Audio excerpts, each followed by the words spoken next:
अस्सलाम वालेकुम जी।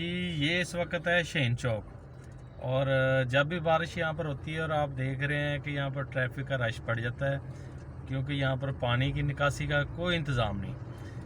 और यह आप देख सकते हैं कि यहाँ पर कितनी ट्रैफिक और बुरी तरह से जाम है। उस साइड पर देखें लोग इंतज़ार कर रहे हैं कहीं पानी कम हो तो जाए। वो बाइक आपको नज़र आ रही है, वो कितनी देख सकते हैं आप दूर से। वो मैं ज़रा जूम कर रहा हूँ, देख लें आप।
सबसे मज़े की जो बात है वो ये, यहाँ के जो सीएम हैं पंजाब के इसी शहर से हैं, चौधरी परवेज़ इलाही साहब हैं।